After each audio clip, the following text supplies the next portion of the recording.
आज के इस वीडियो में मैं आपको 3 टिप्स प्रोवाइड करूंगा कि जिनकी मदद से आप पब्लिक स्पीकिंग बिना स्टेमरिंग कर सकते हैं।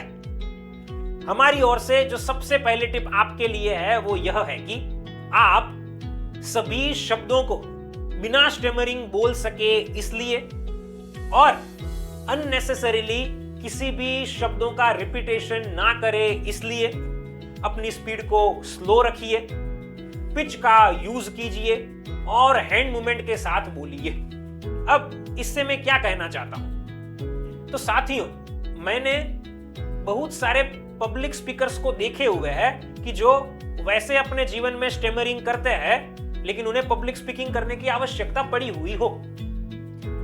कुछ लोग वैसे होते हैं कि जो फ्लो में फ्लुएंटली बोलने की कोशिश करते हैं, स्पीड में बोलने का प्रयास करते हैं।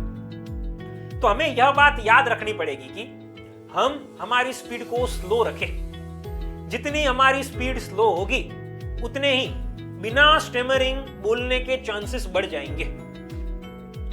स्पीड को स्लो जब हम रखते हैं तब यह भी याद रखें कि हम फिलर्स का इस्तेमाल ना करें, मतलब कि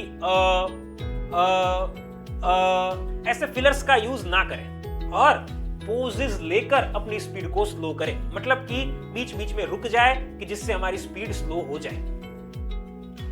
साथ साथ मैंने ऐसा भी देखा हुआ है कि कुछ लोग स्टेमरिंग के साथ अपने शब्द को बोलते हैं या फिर वे ऐसा भी करते हैं कि अननेसेसरीली उनको पता ही नहीं होता है लेकिन वो ऑटोमेटिकली किसी शब्द को दोबारा बोल देते हैं कि जिसकी जरूरत नहीं होती है। स्टेमरिंग करने वाले लोग अक्सर ऐसा करते हैं। तो यहां पर मैं आपको कहना चाहूंगा कि आप पिच का यूज कीजिए। पिच मतलब शब्दों के ऊपर भार देना, शब्दों के ऊपर भार देना। आप पिच का इस्तेमाल कीजिए कि जिससे शब्द बिना स्टेमरिंग आप बोल पाए और साथ साथ जो ये अनइंटेंशनल डुप्लीकेशन ऑफ वर्ड्स हो रहा है वो डुप्लीकेशन भी ना हो। आप एक ही बार एक ही शब्द को, मतलब कि सभी वर्ड्स को बोलें। तो पिच का यूज आपको करना है। इसके अतिरिक्त अगर हो सके तो हैंड मूवमेंट कीजिए। यहां पर मैं तो ऐसा कहूंगा कि हो सके तो नहीं, लेकिन कीजिए ही कीजिए, क्योंकि हैंड मूवमेंट जब आप करेंगे तब आप अपनी बातों को बेहतर तरीके से बोल पाएंगे, ये मैं आपको गारंटी दे रहा हूं। हैंड मूवमेंट के द्वारा आप अपने शब्दों को अच्छे तरीके से बाहर निकाल पाते हैं। तो हैंड मूवमेंट को अपने जीवन का पार्ट बना दीजिए। हमारे जितने भी क्लाइंट्स हैं कि जिन्हें स्टेमरिंग की समस्या थी, वे लोग हैंड मूवमेंट का उपयोग पहले भी करते थे और आज भी करते हैं। मतलब कि हमसे ट्रेनिंग लेने की उन्होंने शुरुआत की तब भी वो हैंड मूवमेंट का इस्तेमाल करना शुरू कर दिए थे और अभी भी स्टेमरिंग वे नहीं कर रहे फिर भी हैंड मूवमेंट करते हैं कि जिससे किसी भी प्रकार की दिक्कत ना हो। तो साथियों, कुल मिलाकर मैंने आपको यह कहा कि आप अपने बोलने के दौरान स्पीड को स्लो रखिए, पिच का इस्तेमाल कीजिए और हाथों की मूवमेंट के द्वारा अपनी बातों को कहिए। अब आगे बढ़ते हैं और जानते हैं दूसरी टिप के बारे में कि जो भी आपको बिना स्टेमरिंग पब्लिक स्पीकिंग करने में मदद करेगा, और वह है कि आप अपनी बातों को लाउडली और एनर्जी के साथ रखिए ताकि कोई भी शब्द ब्लॉक ना हो जाए। दोस्तों, मैंने एक पब्लिक स्पीकर को देखा हुआ था, सुना हुआ था कि वे अपने दैनिक जीवन में तो स्टेमरिंग करते हैं, लेकिन जब वे पब्लिक स्पीकिंग कर रहे थे तो अपने वॉल्यूम को बहुत ही लो रखा हुआ था।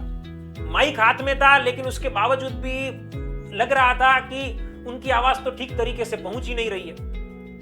जब हम हमारा वॉल्यूम लो रखते हैं तो चांसेस पूरे होते हैं कि शब्द बाहर सभी नहीं आ पाएंगे, क्योंकि वैसे भी स्टेमरिंग करने वाले लोगों को ब्लॉकेज की समस्या होती है, मतलब शब्द ब्लॉक हो जाते, बाहर नहीं निकल पाते हैं। तो जब हम लो वॉल्यूम रखेंगे तो चांस ज्यादा होते हैं कि शब्द पूरी तरह से बाहर ही ना निकल पाए।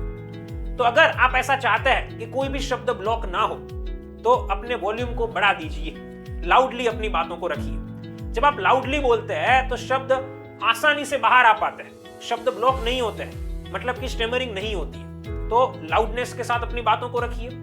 साथ साथ यहां पर मैं ये भी कहना चाहूंगा कि एनर्जी के साथ बोलिए, मतलब कि आप स्फूर्ति के साथ बोलिए। शरीर के अंदर ताकत होनी चाहिए जब आप बोल रहे हैं। तब जब ये ताकत होगी ना तब भी शब्द आसानी से बाहर निकल पाएंगे। तो पब्लिक स्पीकिंग आप करते हैं, बिना स्टेमरिंग करना चाहते हैं तो लाउडली और एनर्जी के साथ अपनी बातों को रखिए। अब जानते हैं तीसरी टिप के बारे में कि जो भी आपको मदद करेगी पब्लिक स्पीकिंग बिना स्टेमरिंग करने के लिए, वह है कि जब भी आपने स्टेमरिंग गलती से भी कर दिया है तो आप स्माइल कर दीजिए ताकि लोगों को लगे कि आपने तो फंबलिंग की हुई है। ये जो पॉइंट है इसमें मैं दरअसल कहना ये चाहता हूं कि मान लीजिए स्टेमरिंग हो भी गई है तो भी आप लोगों को कैसे ये फील करवा सकते हैं कि आपने स्टेमरिंग नहीं की है। देखिए, आप जब भी स्टेमरिंग कर देते हैं तो उसके बाद चेहरे पर एक बड़ी स्माइल लाइए और अपनी बातों को आगे बढ़ाइए, और अगर हो सके तो जो आपने कहा है उसको अन्य शब्दों के द्वारा रिपीट कीजिए ताकि अर्थ वही हो, अर्थ चेंज ना हो, लेकिन लोगों को ऐसा महसूस हो कि आपने तो फंबलिंग की, आपने स्टेमरिंग नहीं की है। फंबलिंग मतलब क्या? फंबलिंग मतलब बोलते समय कहीं पर गलती कर देना, किसी शब्द को ठीक तरीके से नहीं बोलना, उसे फंबलिंग कहा जाता है। फंबलिंग कोई भी कर सकता है, कोई भी अच्छे से अच्छे स्पीकर भी फंबलिंग कर सकते हैं। फंबलिंग कब होती है? फंबलिंग के वैसे तो बहुत सारे कारण होते हैं, लेकिन मान लीजिए कि कोई व्यक्ति बहुत ही फास्ट बोल रहे हैं और किसी शब्द को वो सही तरीके से नहीं बोले, वहां पर गलती कर दी, तो उसको फंबलिंग कहा जाता है। कोई व्यक्ति वैसे है कि जो बोलते समय किसी और चीज के बारे में भी सोच रहे हैं, मतलब पूरा फोकस नहीं है, तो वहां पर भी शब्द को बोलने में गलती हो सकती है, तो उसे भी फंबलिंग कहा जाता है। तो आप जब स्टेमरिंग करते हैं, स्माइल कर देते हैं, उसको आप यहाँ पर रिपीट कर देते हैं अलग शब्दों में, कि जिससे लोग तो ऐसा महसूस करेंगे कि आपने तो फंबलिंग किया हुआ है। हाँ, अगर आप बहुत बार फंबलिंग करेंगे तो जाहिर सी बात है कि लोगों को पता चल जाएगा कि आपने स्टेमरिंग की हुई है या फिर आप स्टेमरिंग कर रहे हैं। लेकिन अदरवाइज आप यहाँ पर फंबलिंग की है ऐसा लोगों को महसूस करवा सकते हैं। कैसे? स्टेमरिंग करने के बाद हंसकर और अपनी बात को अलग शब्दों के द्वारा रिपीट करके। तो यहां पर लोगों को लगेगा कि आपने तो फंबलिंग की है, कि जिससे पहले आपको स्टेमरिंग की समस्या है वो हाइड हो सकती है, और साथ साथ आपका भी कॉन्फिडेंस बढ़ेगा क्योंकि आपने इस परिस्थिति को अलग तरीके से टैकल किया।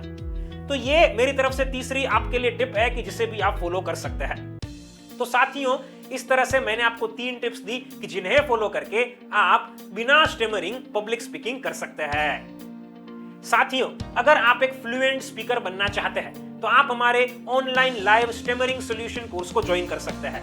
नीचे दिए गए नंबर पर आप हमें अभी कॉल कीजिए, मैं आपसे पर्सनली बात करूंगा, आपकी सारी प्रॉब्लम्स और रिक्वायरमेंट्स को सुनूंगा और समझूंगा, और आपको पर्सनल ट्रेनिंग देकर एक कॉन्फिडेंट और फ्लुएंट स्पीकर बनाऊंगा। फ्रेंड्स, फिर मिलेंगे एक नई वीडियो के साथ। Thank you.